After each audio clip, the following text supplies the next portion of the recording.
Okay, magandang mga kababayan, saan man kayo naroroon, mula Quezon City hanggang Dubai, mula Davao City hanggang Toronto.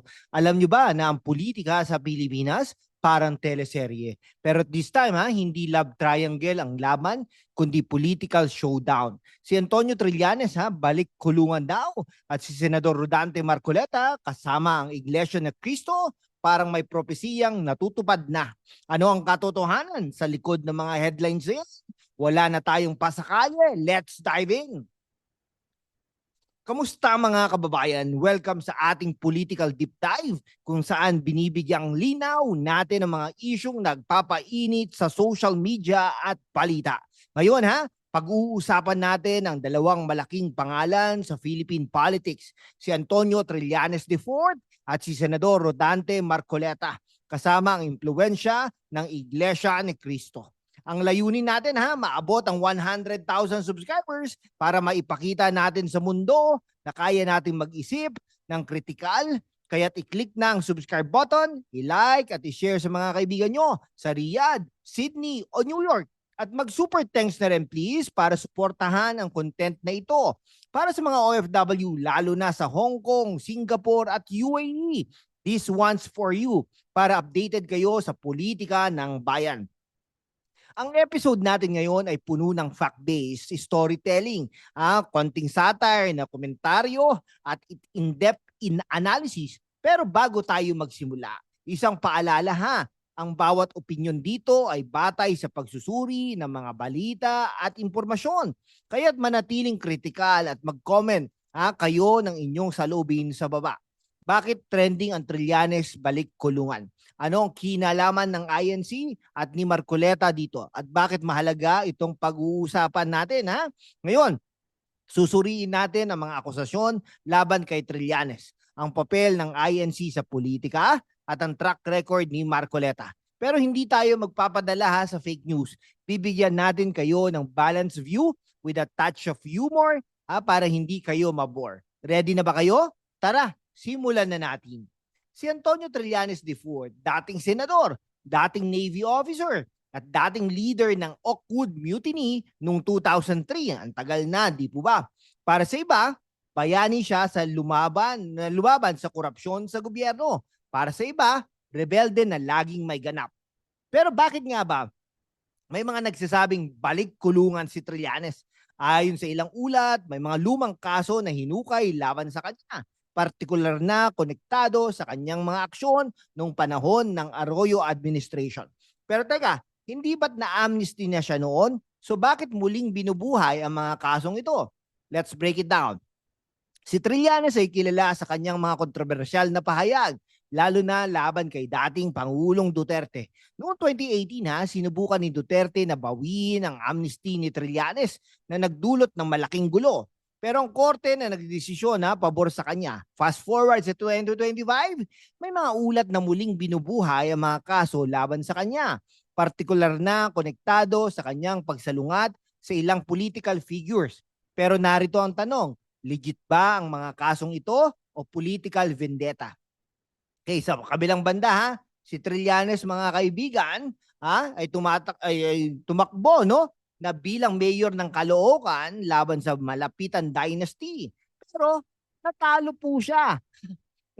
Sorry po mukhang mahirap talaga dahil pero nakakuha pa rin siya ng mga boto. Hindi po rin natin alam. Pero talunan po talaga. Ang nanalo lang po sa kanila ay ang nanalo po actually si Irisi po hindi nga siya kinampihan di po ba? No, paano po ba siya principled reformer o talagang ano lang po, mahilig lang po talagang sumali po sa mga ganitong issue? Ang sabi ng mga kritiko, masyado siyang confrontational na nagdudulot ng instability at polarization. Pero sabi ng supporters niya, siya lang ang may tapang na labanan ng mga dynasties at corruption. Pero ang problema talo nga po siya. Kung si Trillanes ay nasa teleserye, sigurado ang title ang Rebelde ng Caloocan. Pero seryoso mga kababayan parang pelikula ang buhay niya. Mutiny dito, impeachment dyan, at ngayon balik kulungan pa, question mark. Kung totoo man ang mga kaso, bakit ngayon lang ulit lumabas? Timing is everything sa politika, di ba? Okay? Para sa mga kabataan sa Makati at OFW sa Dubai, tanungin natin, is this justice or is this just another episode of Pinoy political revenge? I-comment nyo sa baba ang inyong mga opinion mga kaibigan at i-share sa mga kaibigan nyo sa Jeddah at Vancouver. Ngayon, pag-usapan natin ang Iglesia ni Cristo, no? At si Senador Rodante Marcoleta. Mahal po natin yan. Ang INC, kilala sa kanilang black voting, ay may malaking impluensya sa eleksyon. Noong 2025, si Marcoleta na dating sa GIP Party List representative ay nanalo bilang senador. Landing sa top 10 ng senatorial race ayon sa Publishers Association of the Philippines. Pero bakit nga ba may mga nagsasabing propesiya ang natutupad dahil sa INC at Marcoleta? Ayon sa ilang post sa X, si Marcoleta ay tinuturing na torchbearer ng INC at may mga akusasyon na siya ay nasa likod ng mga pagsisikap na mulang buhayin ang kaso laban kay Trillanes. Si Marcoleta ay kilala sa kanyang papel sa pagsara ng ABS-CBN noong 2020 na nagdulot ng pagkawala ng trabaho ng 11,000 na manggagawa. Pero sa kabilang banda ang kanyang mga supporters, lalo na mula sa INC, ay nakikita siyang isang matapang na leader na lumalaban para sa kanilang paniniwala. Noong 2025, si Marcoleta ay naging chairman ng Senate Blue Ribbon Committee, isang posisyon na may malaking kapangyarihan sa pagsisiyasat ng mga issue sa gobyerno. Pero may mga kritiko na nagsasabi na ang kanyang aksyon ay masyadong bias, lalo na't konektado siya sa INC na may malakas na impluensya sa politika. Mga kaibigan, ang INC bilang isang relihiyosong grupo ay may karapatan sa kanilang black voting. Pero ang tanong, hanggang saan ang kanilang impluensya? Ayon sa ilang ulat, ang INC ay may papel na pagtutulak ng mga kandidato tulad ni Marcoleta na nagdudulot ng takot sa iba na baka masyado silang makapangyarihan. Pero sa kabilang banda ang INC ay nagsasabing sila ay nagbibigay lamang ng suporta sa mga kandidatong sumusunod sa kanilang prinsipyo. So sino ang tama? Ang mga kabataan sa Cebu at OFW sa Qatar. Ano ang tingin ninyo dito? Kung ang INC at si Marcoleta ay nasa superhero movie, siguro ang pangalan nila ay The Prophecy League. Pero seryoso mga kababayan, parang may script na sinusunod ang politika natin. Kapag INC ang nagsalita, parang lahat ng kandidato naka-ready na ang checkmark. Pero teka, hindi ba't demokrasya ito? Bakit parang may mga divine intervention sa boto I-share nyo sa mga kaibigan nyo sa Singapore at Melbourne kung ano ang tingin nyo sa impluensya ng INC sa 2025 elections. Ngayon, let's zoom out Ang labanang Trillanes versus Marcoleta ay hindi lang tungkol sa dalawang tao Ito ay tungkol sa mas malaking laban sa Philippine politics.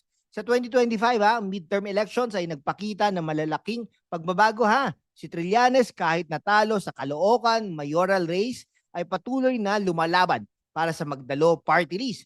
Talo pa rin, no? Samantala si Marcoleta ay patuloy na tumataas ang impluensya lalo na sa suporta ng INC. Pero ano ang ibig sabihin nito para sa hinaharap ng Pilipinas? Kita mo naman ang performance ni Senador Marcoleta, di ba? Okay. Pag-usapan natin ang mga isyong hinintay natin sa 2025. Una, ang usapin ng political dynasties Si Trillanes ay laban sa malapitan dynasty sa Caloocan, pero natalo siya ng malaking margin.